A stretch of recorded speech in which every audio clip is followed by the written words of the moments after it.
Bonjour à toutes et à tous. En octobre 2024, Fabrice s'était lancé un défi hors norme, participer à la Diagonale des Fous, qui est l'une des courses d'ultra-trail les plus exigeantes au monde, avec notamment 175 km à parcourir, avec plus de 10 000 mètres de dénivelé. Tout au long de son aventure, nous avons suivi Fabrice avec des images des moments forts, ou notamment lors de sa préparation avant la course. Et aujourd'hui, nous souhaiterions revenir à froid sur son expérience inoubliable qu'il a vécue. Bonjour Fabrice. Bonjour. Alors, pour commencer, bon, c'était en octobre, mais comment tu t'es senti sur la ligne de départ? Bah, d'abord, tout excité, parce que c'est une préparation de 9 mois environ. Donc ça a pris du temps, ça a été chronophage. La famille m'a soutenu énormément, mais voilà, il a fallu recalibrer tous les emplois du temps de tout le monde pour pouvoir adapter mon entraînement pour être le plus performant au final le jour J. Donc j'avais pris un coach personnalisé qui m'a bien entraîné, qui m'a monté on va dire en puissance, on va dire jusqu'à la date du 17 octobre. Et voilà, et donc du coup, quelques jours avant, on a atterri sur l'île, quelques visites un petit peu, et puis 22 heures sur la ligne de départ, avec des milliers de réunionnais, des milliers d'accompagnateurs aussi, dans une ambiance de fou, vraiment de fou. D'où la diagonale des fous. Et du coup, voilà, tu pars le soir, quoi, à la tombée du jour. Et quelle était ta stratégie pour les premiers kilomètres? Parce que tout le monde s'élance, il y a de l'effervescence, et donc comment tu t'es senti? Quelle était ta stratégie par rapport à ça? Déjà, c'était mon premier, ce qu'on appelle un 100 miles, c'est-à-dire 160 km. Là, bon, là, il faisait 175 parce qu'il avait été rallongé, pour justement éviter des bouchons, en fait. Ça fait plusieurs années qu'il y a des bouchons à un certain endroit vers le 30e kilomètre. Donc, du coup, cette année, il faisait 175. Et donc, c'était la première fois que je faisais une aussi longue distance. Pour l'instant, j'avais fait que 2 fois 100 km, ce qui est déjà pas mal. Mais j'y avais jamais passé une seule nuit dehors. Donc un petit peu d'appréhension. Et donc le but pour moi, c'était d'abord de le finir, ce trail. Donc j'y suis allé vraiment sur le frein et avec quelques appréhensions, quoi. Et à quel moment, du coup, tu t'es senti vraiment entré dans la course? Oh, ben là, on rentre direct dans la course, hein. On n'a pas le choix. Non, mais je veux dire, on est dans un corridor au départ, sur le bord de plage, en fait. Faut imaginer 6 km de ligne droite, bord de mer. Donc en gros, je sais pas, vous allez à Nice là sur la balade. Et c'est 6 km non-stop de bruit, de chansons sur nous, focalisé sur nous. Alors ça crée une chaleur de dingue, hein. Au bout d'1 kilomètre, moi j'étais en transpiration, enfin j'étais pas le seul d'ailleurs. Donc il faisait à peu près déjà 27 degrés, c'était 22 heures. Ouais, je crois 25, 27 degrés. Donc là on est au niveau de la mer. Et donc voilà, on enchaîne 5 kilomètres avec des spectateurs partout qui vous crient dessus. Mais en fait, je pensais pas, mais on a une chaleur, ça dégage une chaleur sur nous. Et au final, à un moment donné, il y a un pont, donc du coup, il y avait personne. Et là, on a senti la fraîcheur de la mer. Et puis, bam, rebelote, hein, on repart sur 2-3 kilomètres avec des gens qui nous crient, mais tout le long. Et ça dure environ 10 kilomètres. En fait, au bout de 5-6 kilomètres, on monte dans les hauts par une route, et donc on traverse des villages. Et donc là, c'est une superbe ambiance. Il faut imaginer des familles qui sont encore à l'apéro à cette heure-ci, mais qui préparent ça. C'est le Tour de France de la Réunion, en fait. C'est une ambiance Tour de France. Et il y a des papis-mamies, il y a des familles, des petits-enfants, ça chante, ça improvise des concerts. C'est la folie pendant, je dirais, les 14 premiers kilomètres jusqu'au premier ravitaillement. Et voilà, c'est les passages dans les villages. Et donc là, on monte très rapidement en altitude, hein, je sais plus combien on monte en altitude, mais faut s'imaginer à peu près sur 14 kilomètres, on monte 700 de dénivelé. Donc le rythme est assez lent en fait, et tout le monde marche, hein, dès qu'il y a une mini côte, enfin en tout cas à mon niveau. Moi j'étais plutôt dans le troisième quart du sas de départ. Et là, tout le monde marche, donc tout le monde profite un petit peu aussi, et tout le monde y va piano piano. De toute façon, on a assez le temps de développer la course à pied. plus tard, quoi. Et là, c'est encore 22, 23 heures, minuit, on arrive sur les coups de minuit. Il y a un peu la fatigue de la journée aussi. Et justement, au-delà de ça, au-delà du fait qu'il y ait beaucoup de gens au départ, où ça t'a apporté pas mal de chaleur, est-ce qu'il y a un souvenir marquant de la course qui te revient Ben là, marquant sur la course ou sur le départ? sur la course? Vraiment sur l'ensemble de la Ouais. course. Alors j'ai couru, marché. Ma course elle a duré 52 heures au total, un petit peu plus. Pour moi, là comme ça qui me vient à l'esprit, c'est la sortie de ma deuxième nuit. Donc moi j'ai jamais passé de nuit dehors déjà en courant, donc c'était déjà une sacrée expérience. Et là je passe ma seconde nuit qui s'est plus ou moins bien passée. J'ai eu une très grosse envie de sommeil, forcément. J'ai pas pu me reposer un peu plus tôt, donc là j'étais un peu en mode zombie hein, à ce moment-là. Et donc je me souviendrai toujours au moment où je suis dans le cirque de Mafate, donc c'est le cirque le plus sauvage de l'île. Il n'y a aucune route pour y aller. Donc le seul moyen d'y aller, c'est à pied. Donc on en ressort à pied aussi. Ou alors sur civière avec l'hélicoptère. C'est le seul moyen de sortir de là. Et donc mon souvenir marquant, c'est j'arrive tout en bas, enfin le point le plus bas du cirque de Mafate, la passerelle d'Oussy. Donc là on est environ au 120e kilomètre environ. Et c'est 5 heures du matin. Donc j'ai du retard sur mon timing. Donc bon, je suis un petit peu déçu, mais finalement je le regretterai pas parce que arrivé en bas, j'ai le lever du soleil qui se passe dans le cirque. Et en fait, je suis au point le plus bas et je lève la tête. Et en fait, je commence à deviner par où on est passé. En fait, je vois le profil des murs qui m'entourent, parce que c'est des murs, 2 km de haut, les murs. Donc là, ici en Aveyron, on n'a rien qui est similaire. Mais il faut imaginer un mur, vraiment un mur comme dans Game of Thrones. Un mur énorme. Et je me souviens avoir vu des frontales de randonneurs. C'était pas la course parce qu'on passait pas à cet endroit-là, mais des frontales de randonneurs, mais haut, haut, haut dans le ciel. Et ça, je me souviens, voilà, c'est le souvenir marquant, c'est ce soleil qui dessine les montagnes autour de moi. Donc j'avais passé la nuit seul, donc j'étais seul à profiter de ce moment-là. Et ça, c'était pour moi le plus marquant. Après, il y en a eu, on le racontera peut-être, mais il y a plusieurs étapes, hein, quand j'ai revu ma famille, mes amis, etc., etc., au fil de la course. Mais celui-là, je trouve que c'était quand même marquant. Et d'ailleurs, pendant la nuit, comment tu organises parce que voilà, tu pars pour 52 heures. Tu as quoi avec toi pour passer la nuit, quoi? Alors, ben, en fait, ce qu'il faut savoir, c'est qu'il y a environ sur la course, on va dire, je pense, une vingtaine de souvenirs, une vingtaine de ravitaillements. Donc, ça fait en gros un ravito tous les 10-15 kilomètres, mais ça peut faire tous les 5, 6, 10 heures, en fonction du temps qu'on prend, bien sûr. Euh, et donc, l'organisation, c'était quoi? Ben, j'en avais pas réellement. Je savais, alors j'ai glané des infos parmi mes amis avec qui on est allé à la Réunion. Euh, la stratégie, c'est si le sommeil te prend, donc on le sent bien, c'est à ce moment-là qu'il faut dormir. Alors moi, ce sommeil, il est arrivé au bout de 5 heures de course, c'est-à-dire la première nuit, c'est environ 2 heures du matin. Alors, tout à l'heure, on en parlait du premier ravito, donc là, on continue de monter jusqu'à plus de 2000 mètres. Et la pluie est arrivée. Alors la pluie, elle est arrivée juste après le départ. En gros, on avait fait 10 km au bout de la jetée, au bout de la ligne droite, la pluie est arrivée, un crachin au début tout fait. Et plus on montait en altitude, plus la pluie s'intensifiait. Alors c'était pas non plus une très grosse pluie, c'était supportable. Mélangé à la chaleur, alors au niveau des habits, on sait pas trop comment s'habiller, comment passer la nuit, parce qu'on peut avoir une hypothermie à 2000 mètres d'altitude. En bas, il y avait 27, en haut, on était, je crois, à 9 degrés, vers minuit, 2 heures du matin. Et je me souviens un petit moment où j'étais sur la route, on était dans le nuage, dans le brouillard, je sais pas réellement, mais c'était la nuit.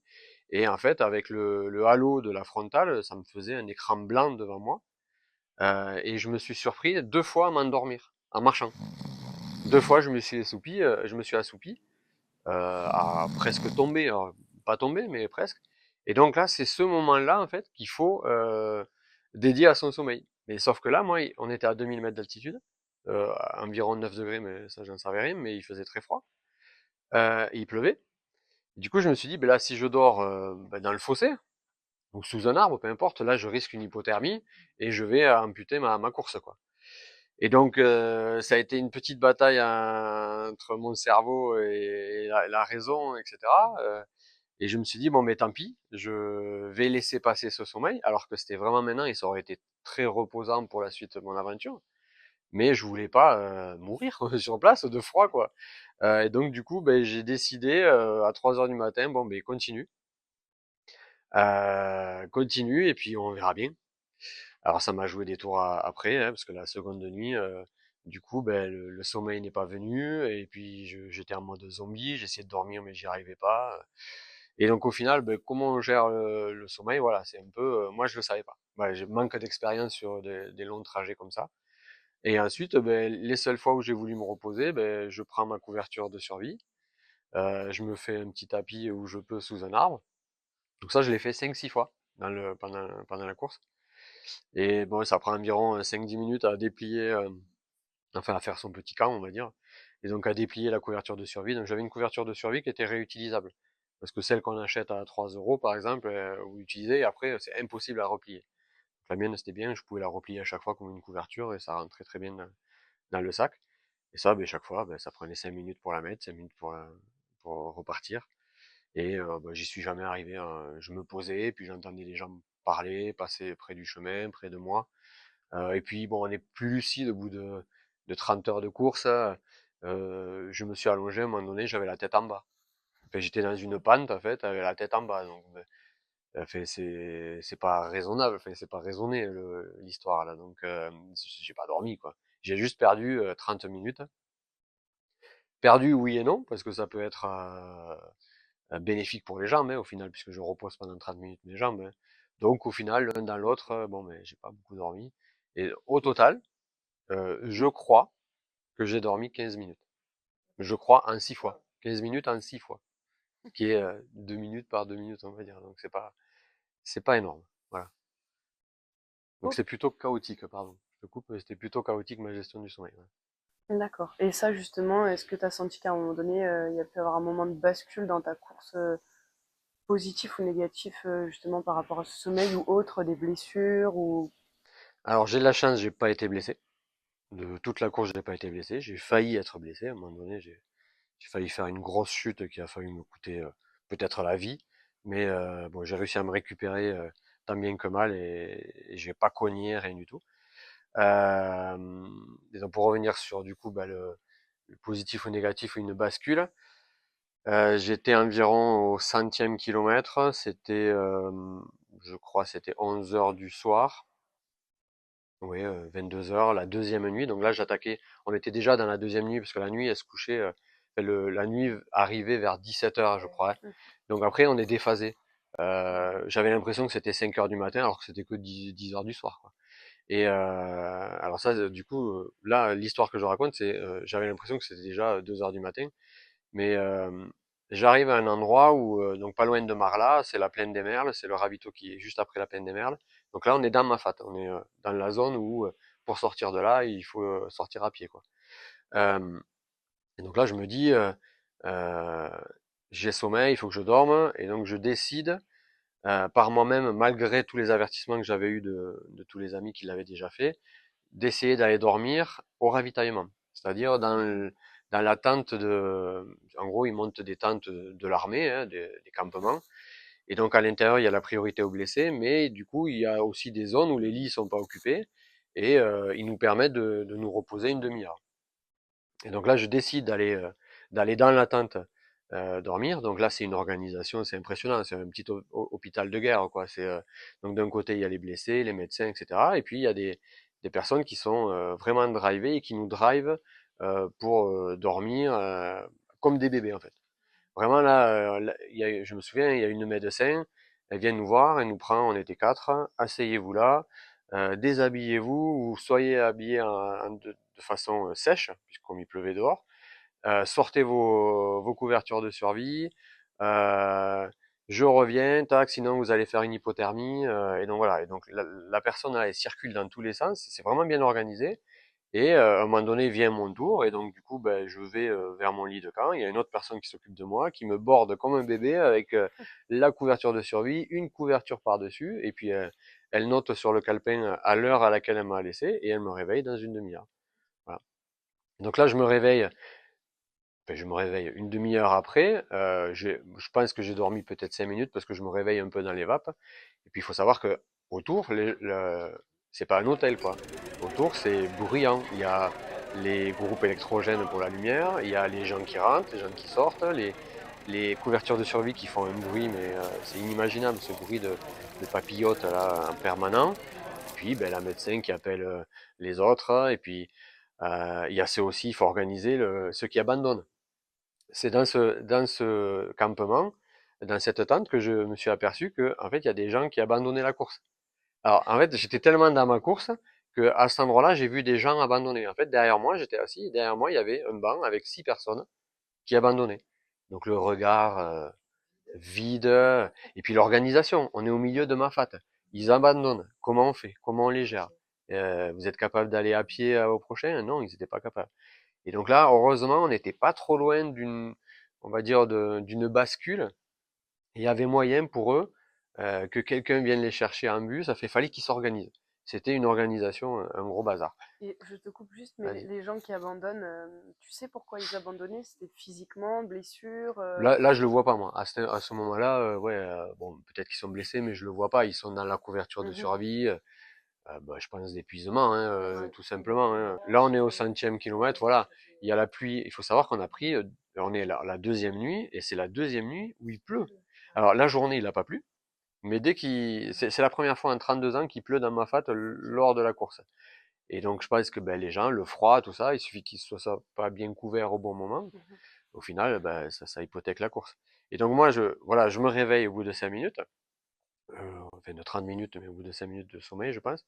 Et là, je repars, j'envoie un message à ma femme, je lui dis, voilà, ben, j'ai encore perdu 1 heure et quart. J'ai du retard bon, j'avais fait un petit planning, j'ai un peu de retard. Ça va être dur, voilà, je lui envoie ça. Et donc je prends une soupe en sortant au ravitaillement. Et là, je repars, je m'élance sur le chemin et je m'aperçois mes jambes neuves, toutes neuves. Je repars comme si j'avais rien fait. Alors que j'avais déjà fait 100 km et je ne sais combien d'heures passées dans la montagne. Et Enfin, qu'au ouais, j'étais à final, 24 heures à peu près. t'avais même pas dormi au final Et au pendant. final, j'avais pas dormi. Donc au final, c'est 1 heure et quart. Elles m'ont servi sûrement de repos pour les jambes. Et là, je suis reparti, pas à fond, mais je suis reparti comme il faut. Et donc je me suis mis à doubler des gens dans des descentes. Enfin voilà. Et pour moi là, il y a que en ultra qu'on peut sentir ça, en ultra trail, où d'un coup le corps, ben, il repart tout neuf. Et ça a duré environ une grosse vingtaine de kilomètres. Tu fais mention là des gens qui abandonnent et donc est-ce que c'est le mental, etc.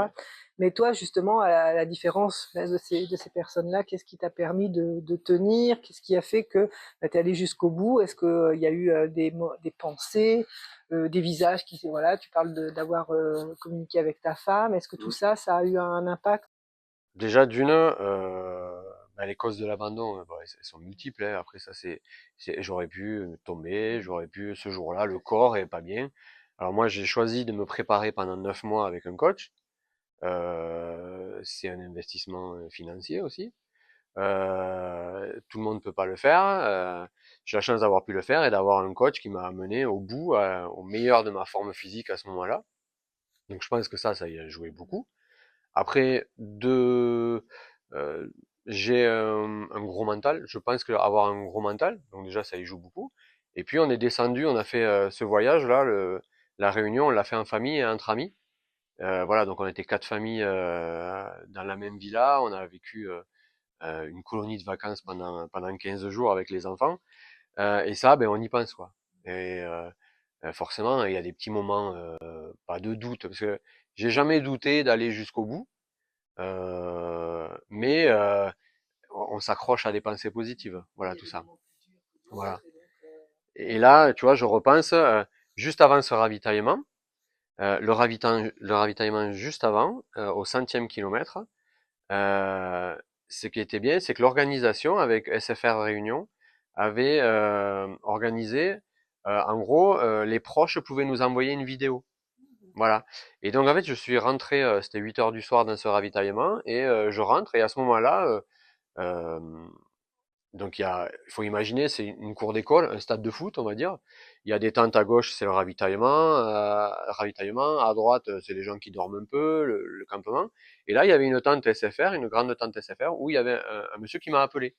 En fait, il était connecté à mon bip. Il a su que j'étais là, et donc il m'a appelé et il m'a dit, Fabrice, voilà, tu as 7 vidéos. Donc il y avait 7 vidéos de proches qui m'avaient envoyé. Et ces vidéos-là, ben voilà, ben c'est la famille qui nous encourage. Des vidéos donc tournées en France 15 jours avant. Et donc ils nous diffusaient ça. Alors après, c'est pas très intime parce que tout le monde entend. Il y a les autres coureurs qui arrivent et qui sont aussi appelés. Bon après, on s'en fiche. Hein, nous on est focus, et puis moi je m'en fiche de regarder la vidéo de tonton Robert, de l'autre coureur. Hein. Mais voilà. Et donc ça, un peu, ça rebooste un petit peu. Voilà, on est à 24 heures de course, on va dire. Bah, ça redonne un petit peu de peps, mine de rien. Voilà. Et est-ce que, parce que du coup, pendant la course, à des moments, tu t'es peut-être retrouvé seul. Est-ce que le fait d'avoir été seul sur peut-être 10 kilomètres ou je sais pas, ça a pu avoir un impact sur toi? Alors j'ai été seul. J'ai été seul. Dis-toi, j'ai été seul quasiment toute la course. Ok. Voilà. Donc 50 heures seul. Alors, t'es jamais seul parce qu'il y a du monde. Mhm. Mais je veux dire, j'ai pas papoté avec des Ouais. gens tout le long.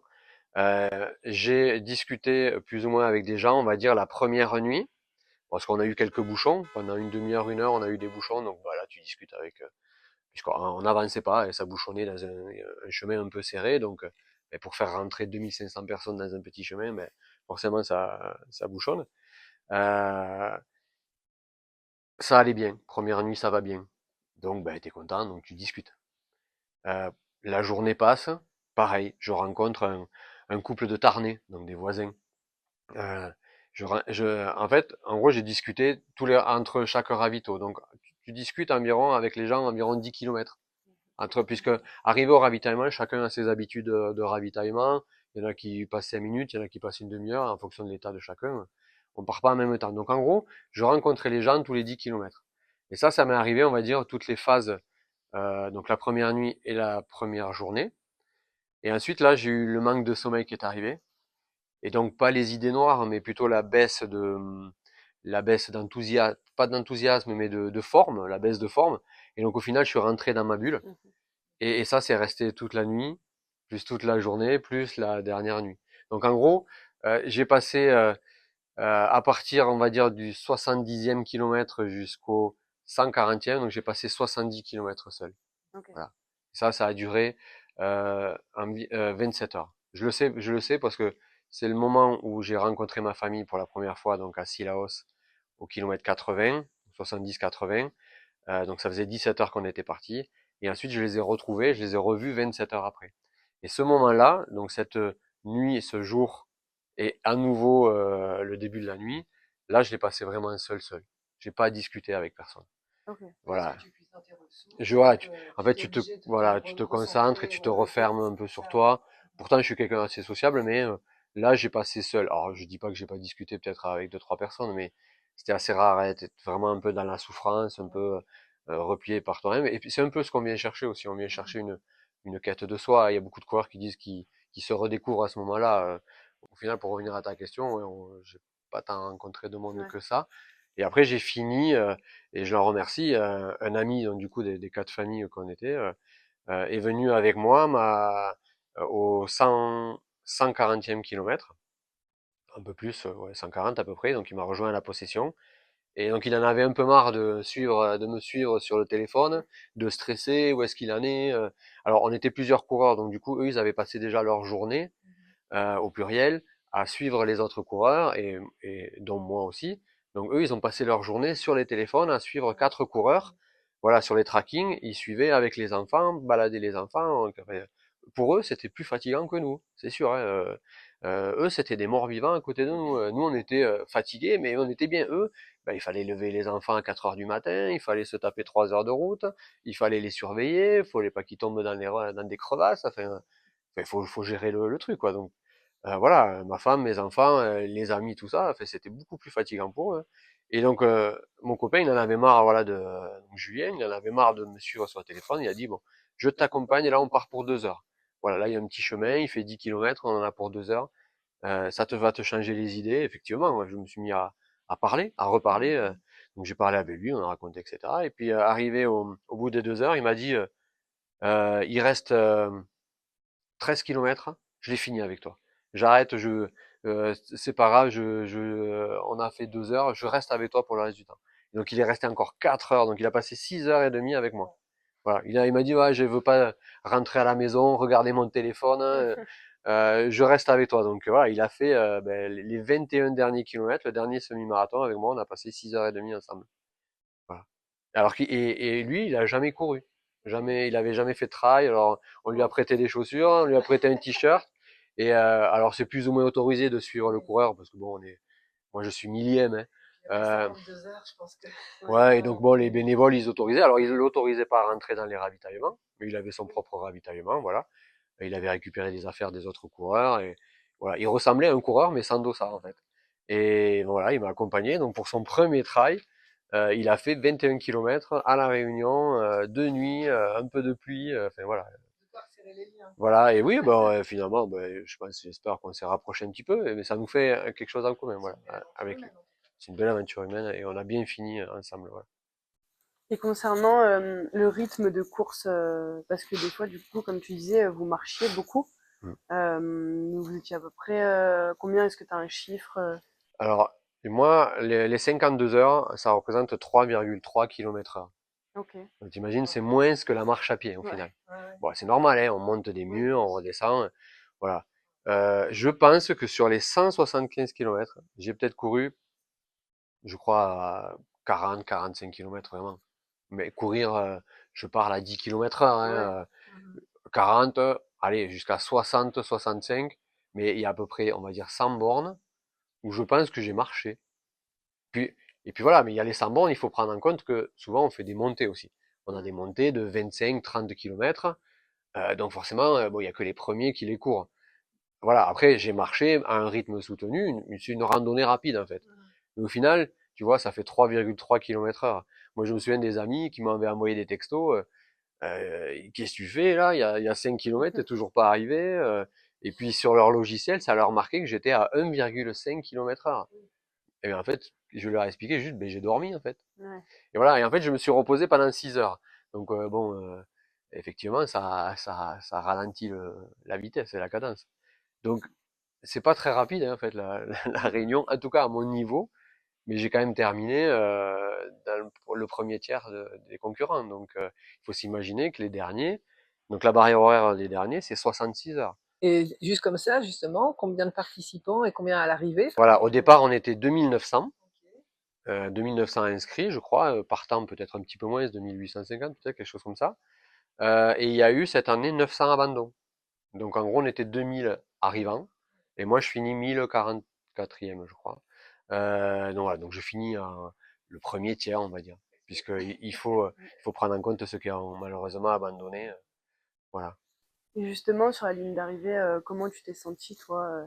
Est-ce que tu penses que tu es allé au bout de ton effort? Est-ce que tu aurais pu faire plus, courir, continuer encore, ou tu étais vraiment HS? Ouais, c'est là où c'est marrant et quand j'y repense, mon coach a fait un superbe plan d'entraînement parce que je suis arrivé au bout, fatigué mais juste de sommeil, mais musculairement, j'étais capable de faire encore des kilomètres. Et ouais, ça paraît comme Ouais. ça, on arrive, 175 kilomètres, mais en fait, je suis arrivé dans un état où, ben, en fait, le cerveau, il se met dans un couloir qui te dit, ben, allez, le prochain ravito. Allez, le prochain ravito. En fait, quand on est dans un ultra, il faut pas partir dans le sens, allez, il me reste 120 km, Ouais. 110. Non, en fait, il Étape faut se par mettre étape. par étape. Et donc, l'arrivée n'est qu'une étape. Mhm. Enfin, t'as l'impression que c'est qu'une étape. Et donc, t'arrives là, et là, on te dit, c'est fini. Ah, ok. Il y a rien d'autre. Ah, non, non, il y a plus rien, c'est fini. Et voilà. Et bon, le corps physiquement était bien. Une bonne préparation, hein, difficile. Et voilà, donc tu arrives là, on te met une médaille, bah, enfin, surtout avant, je me suis fait accueillir par tous les enfants, les miens, ma femme, voilà, tout le monde s'embrasse et tous les copains qui étaient restés là jusqu'à 2 heures du matin à m'attendre, parce que moi j'arrive de nuit, donc le stade est pas vide, mais il y a plus grand monde, alors que la journée, euh, mon ami avec qui on a fait la course et Gwenly va participer à notre course, lui il est arrivé au bout de 43 heures. Donc il est arrivé 9 heures avant moi. Et donc c'était l'après-midi, et là j'ai vu des vidéos qu'ils avaient tournées, et il y avait des spectacles, il y avait des animations pour les enfants, enfin il y avait un monde de fou. Moi je suis arrivé, c'était plutôt calme entre guillemets, et on arrive là, dans ce stade de la redoute qu'on attend tous. Et déjà on le voit, parce que l'arrivée, elle est donc dans la ville, mais nous on arrive par la montagne. Et donc depuis plus d'une heure, on entendait le micro, on entendait l'ambiance. Et on voit dans la nuit, parce que moi j'étais dans la nuit, on voit le stade éclairé, donc on l'entend, mais on n'y arrive jamais. Jamais, c'est long, c'est long. Il y a 5 kilomètres de descente. Et on voit jamais le bout. Et puis finalement, on arrive là, ben, c'est un peu la délivrance, et on revoit la famille, etc. Et oui, voilà, physiquement, ben, moi je pense que je pouvais encore continuer. Et c'est vrai, là, tu mentionnais le fait, tu as eu un coach, une préparation physique et sans doute mentale aussi. Et justement, l'après, comment tu le gères? Parce qu'il y a toute l'avant, donc préparation Ouais. pendant 9 mois, comme tu l'as dit, mais il y a aussi, bah, tu passes la ligne d'arrivée, tu te sens d'aller plus loin, puis après, il y a le vrai coup d'arrêt où pouf, tout s'arrête Ouais. réellement et psychologiquement et physiquement, tu dois quand même bien encaisser tout ça, quoi. Et ça, ouais, donc on fait, voilà, en gros, ça faisait 2 ans qu'on cherchait à faire ce voyage, à y aller. On a la chance de pouvoir s'inscrire, parce que c'est une chance, parce que vu le nombre de postulants et le peu de dossards qu'il y a, on a réussi à s'inscrire cette année-là, l'année où on voulait la faire. Donc ça, déjà, c'est chouette. Vouloir la faire, c'est un fait, mais y arriver à trouver un dossard, c'est difficile. Et donc là, ensuite, moi, c'est enchaîné de janvier jusqu'à octobre, 9 mois de préparation dure, comme je racontais. Euh, et donc, on passe qu'à ça. On pense qu'à ça tous les jours. Moi, tous les jours. Mon entraînement qui était assez difficile, puisque j'avais jamais été préparé par un coach sportif. Et bien voilà, on a des séances à faire, on a X séances à faire, il faut libérer du temps, il faut se donner les moyens. Et tous les jours, ben, quand tu te lèves, pas tous les jours, mais quand tu te lèves à 5 heures du matin, que tu vas aller te taper 5 heures dans les bois tout seul, ben, il faut trouver la motivation. Donc effectivement, ben, tous les jours, ben, tu te dis, ben voilà, j'ai la diagonale en bout de ligne, il faut pas que je lâche, etc. Donc tous les jours, tous les jours, tous les jours, effectivement, on rentre dans un mindset focus sur cette course. Et effectivement, on arrive là, c'est fini. Voilà, c'est fini.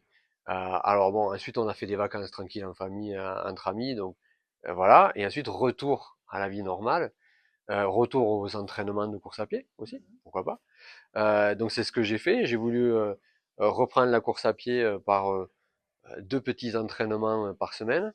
Et au final, j'étais tellement habitué à mes 4, 5, 6 entraînements semaine que ça suffisait plus. Donc il a fallu que je repasse. En fait, il y avait quelque chose qui me manquait. Donc je suis rentré dans une routine de plusieurs entraînements sans objectif. Et après, comme tu disais, voilà, il y a le couperet, il tombe, et on parle dans l'ultra d'une sorte de dépression du coureur. Enfin, ça peut être dans l'ultra, mais ça peut être quand on a un gros objectif dans la vie, dans le vélo, dans la vie personnelle, la vie professionnelle. On a atteint ce qu'on voulait, et puis d'un coup, ben, il n'y a plus rien. Et c'est un peu le sentiment que j'ai eu, un peu de vide. Alors j'ai essayé de le combler, je me suis réinscrit à une course au mois de février, et donc je l'ai fait, 55 km. Donc c'est une belle journée passée dehors.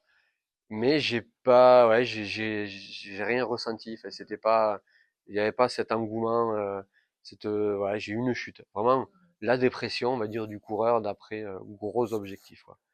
Voilà. Donc là, ça a été difficile de se remettre, hein. Là, ça fait 9 mois que la course est passée. Je me suis relancé un nouveau défi là dans 15 jours, j'ai une nouvelle course, mais c'est pas une course trail classique, donc du coup ça me re-challenge. Voilà. Donc je vais essayer de repartir sur un challenge comme ça mental, et c'est bien. Voilà, ça fait 3 mois que je pense à cette course-là et que j'oublie entre guillemets la diagonale des fous. Donc c'est un peu particulier ce sentiment-là, et j'en avais entendu parler, j'avais lu pas mal de résumés, et ben, ça m'est arrivé. Voilà, voilà, et bien là, voilà. c'est difficile de passer à autre chose. Qu'est-ce que tu as appris sur toi-même pendant justement toute cette phase, que ce soit de préparation, de course ou d'après-course? Ben, je sais pas trop. Tu es encore en analyse. Non, ouais, en analyse, ouais, c'est compliqué de. Qu'est-ce que j'ai appris sur moi? Déjà, on peut se surpasser. Hein, vraiment, déjà passer une nuit dehors, je voyais ça déjà comme des ovnis. Hein, quand j'ai commencé la course à pied il y a 10 ans, les amis qui me racontaient, ils avaient fait la diagonale, ils avaient fait des courses et ils passaient la nuit dehors. C'est, ouais, tu te dis, waouh, qu'est-ce que, ils sont fous, quoi. Et puis finalement, j'en suis devenu un fou. Mais ouais, en fait, j'ai réussi à passer 2 nuits dehors, à ne finalement pas beaucoup dormir. Donc physiquement, j'ai quand même tenu. Je me suis pas blessé. Donc j'ai appris que mon corps, Il était bien capable. préparé, il est capable de.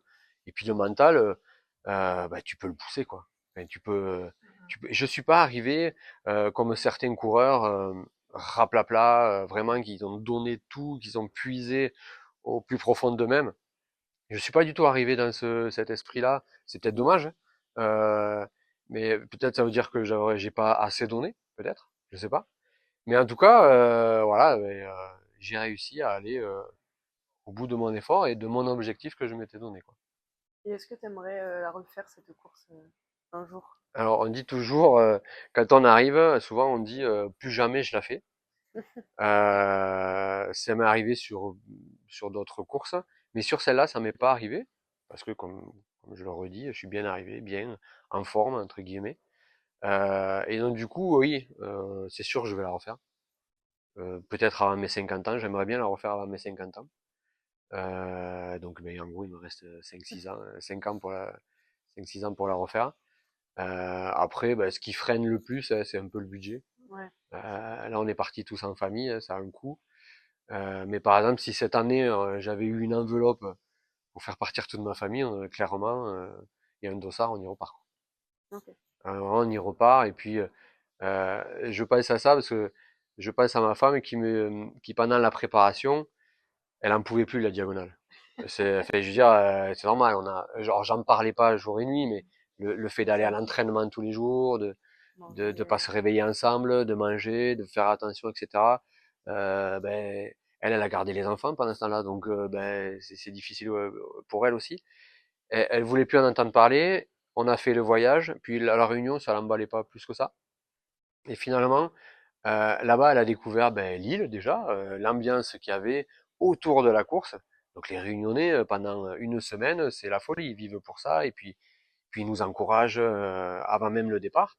Et ensuite, elle l'a vécu, voilà, du coup, côté le suivi de course avec les enfants, avec les amis, avec les Réunionnais, tout ça, et elle a trouvé ça extraordinaire. Et maintenant, elle me pousse à en faire une autre dans ce sens-là.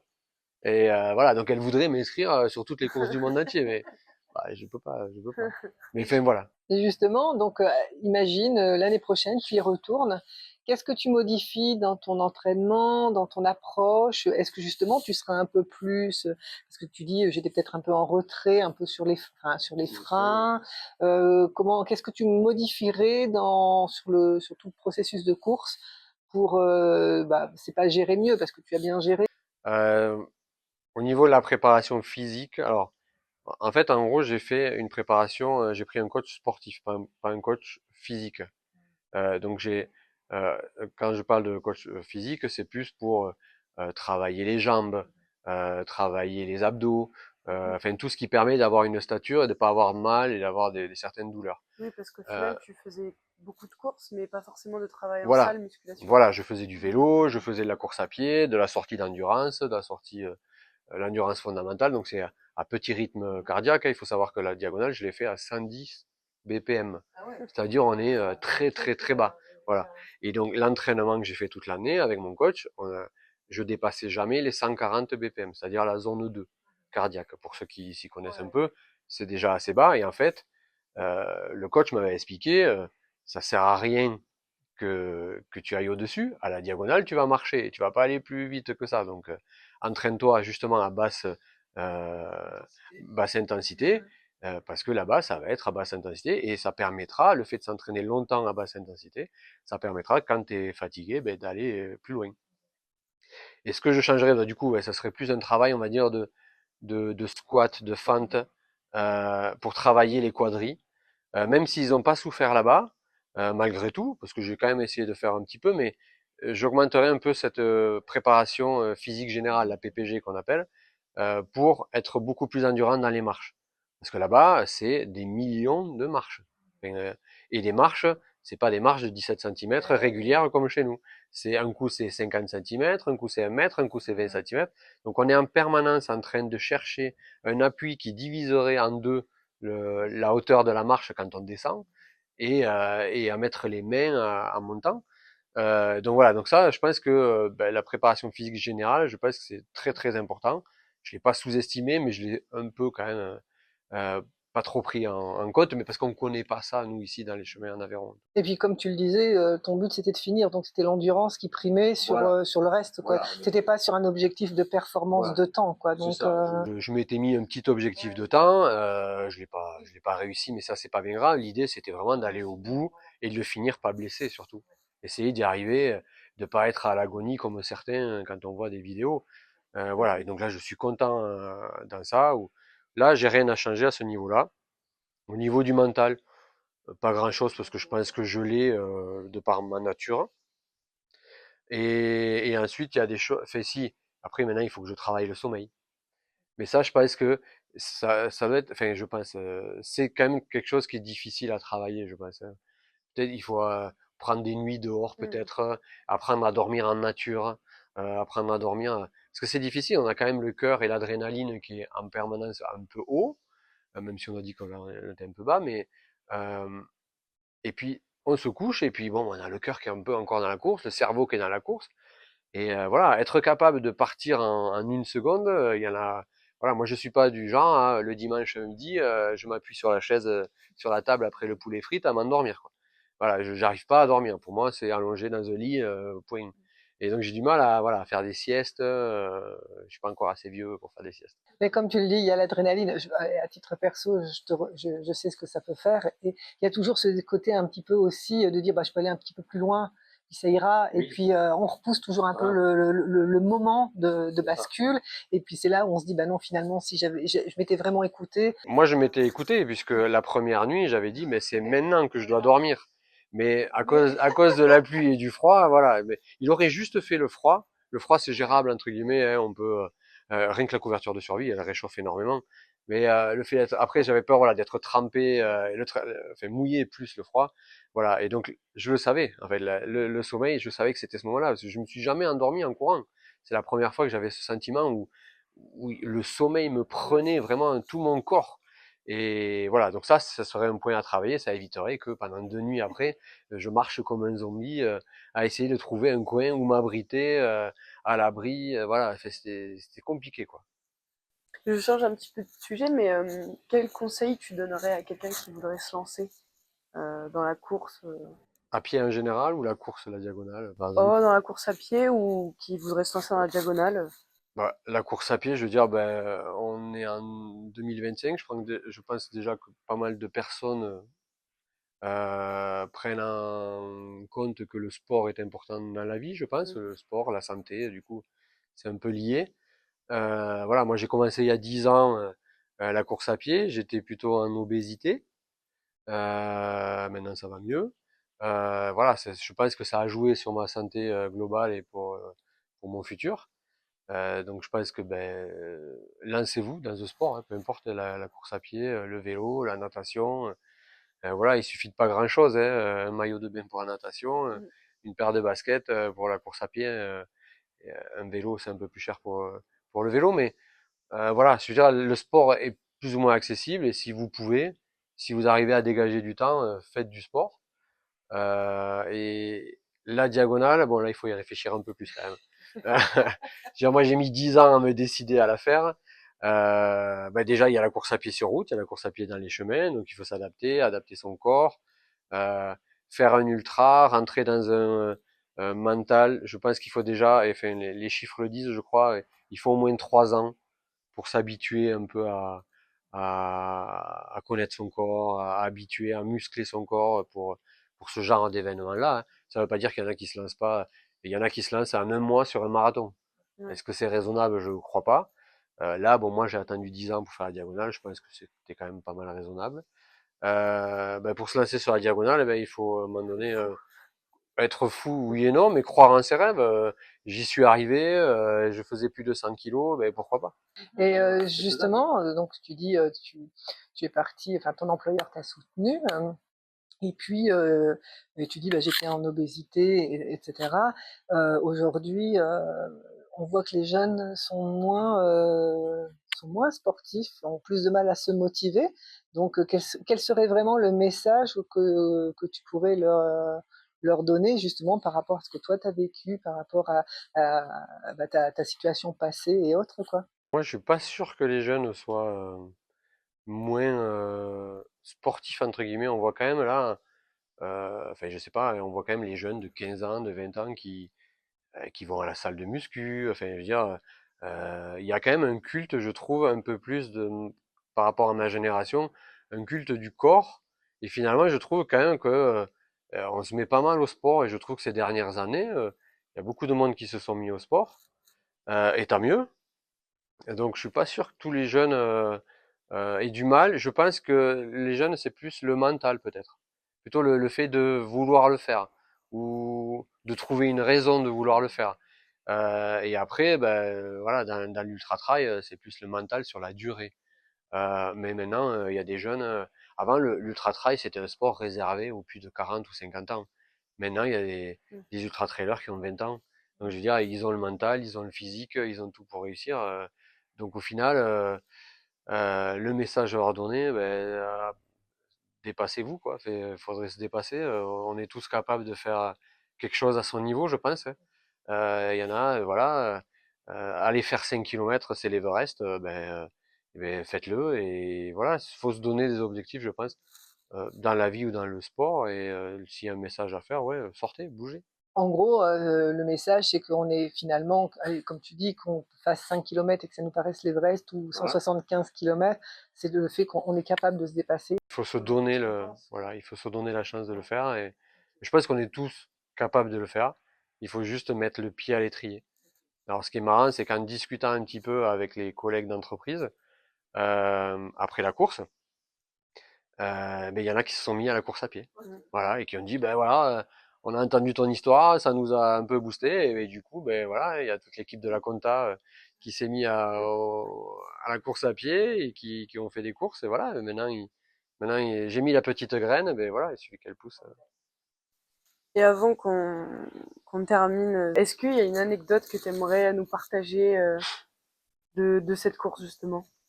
Là, je pense comme ça, là, alors, il y en a plein de petites, hein, mais je pense que pour la Diagonale des Fous, c'était au petit matin, 8 heures du matin à peu près.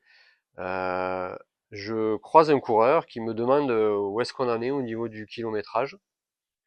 Alors je suis un peu étonné et je lui dis, ben regarde sur ton dossard. Et on vient de passer tel ravitaillement. En fait, on a un dossard avec le profil de la course et les ravitaillements qui sont marqués et les kilomètres. Juste ici, non? Oui, voilà, on le voit ici sur le cadre que j'ai amené. Euh, et je lui dis, ben regarde ton dossard et parce que moi j'avais ma montre qui était sous les habits de pluie et bon, j'avais un petit peu la flemme de, de, de lever le manteau. Et je lui dis, ben regarde sur ton dossard, hein, on vient juste de passer là. Et il me dit, mais en fait j'ai pas de dossard, je suis un marron. Et un marron en fait, c'est des coureurs qui font la diagonale mais sans dossard. Ça veut dire qu'ils n'ont pas eu l'inscription, ou alors ils se lancent le défi de le faire, mais sans dossard.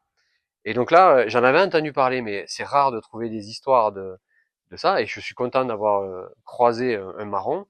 En fait, le marron, c'est une symbolique qui est liée à la période d'esclavage qu'il y avait eu sur l'île, et les esclaves qui fuyaient les maîtres, et ils partaient en fait dans les cirques, se réfugier dans la jungle. Et voilà. Et donc, euh, c'est le surnom qu'ils se donnent, ces coureurs-là. Et en fait, ils sont plusieurs. Moi, j'en ai croisé un, mais vraiment par chance. Et donc il m'explique que c'est la deuxième année qu'il fait ça. Donc c'est donc encore plus fou. Donc c'est lui pour moi le fou. C'est pas moi. Parce que il faut savoir qu'il se lance. Donc l'année dernière il s'était lancé seul, sans ravitaillement, puisqu'ils n'ont pas de dossard, ils n'ont pas accès au ravitaillement, c'est interdiction de rentrer. Donc ça veut dire qu'ils peuvent que compter sur les ruisseaux, sur éventuellement les habitants. Alors c'est bien parce qu'il y a des habitants, comme je disais tout à l'heure, il y a des habitants un peu partout. J'ai croisé à 3 heures du matin, en plein milieu des cannes à sucre, un camion, une sono, des gars qui étaient un peu au tiponche, je pense, ou à des cigarettes qui rigolent. Mais voilà, et donc ils peuvent demander de l'eau plus ou moins un peu partout, mais ça veut dire que dans son sac, il prend l'essentiel de sa course. Nous, il faut savoir que dans la course, on avait deux gros ravitaillements, au 80 et au 120, non, au 140, où on pouvait laisser un sac. C'est-à-dire que je laissais un sac à l'organisation avant le départ, dans lequel je mettais mon ravitaillement perso, des habits de rechange, et donc ça, à 2 reprises, j'ai pu me changer et reprendre du ravitaillement perso, comme des barres, des céréales, enfin, etc. Sauf que eux, ben, eux, ils n'ont pas accès à tout ça, du coup. Alors peut-être qu'il y en a, ils connaissent des habitants à tel endroit, dans tel village. Ça, c'est sûrement le cas. Mais celui que j'avais fait, il était de la métropole, donc il était de chez nous. Et donc il connaissait personne. Et l'année dernière, il l'avait fait sans personne. Cette année, il l'a fait avec sa femme. Donc il était content, au moins il y a quelqu'un qui peut lui donner un ravitaillement. Et donc il a fait ça. J'espère pour lui qu'il l'a fini. En tout cas l'année dernière, enfin l'année d'avant, en 2023, il l'avait fini. Voilà, sans passer par les ravitaillements. Et donc aussi niveau sécurité, c'est-à-dire qu'il n'a pas accès à un médecin, il n'a pas accès à des podologues, etc. Donc pour moi, c'est eux les fous. Voilà, ça c'est voilà, c'est la petite rencontre, la petite anecdote, on va dire, même s'il y en a d'autres, de ma diagonale. Alors, on va maintenant conclure et pour dire un petit peu, si tu devais résumer cette diagonale des fous en un mot, ce serait quoi? Une aventure en famille et amis. Voilà. C'était un tout. C'est pas une aventure sportive, c'est une aventure avec les copains. Voilà. Un bon moment passé avec les copains, même si j'étais seul dans les bois. Ok, ben merci. Et puis au prochain objectif alors. Merci à vous. Si Gwen Live veut me suivre dans toutes mes aventures, pourquoi pas. Mais voilà, je pense que voilà, d'ici 5 ans, j'aimerais bien refaire l'aventure. Alors rendez-vous dans 5 ans alors. Merci.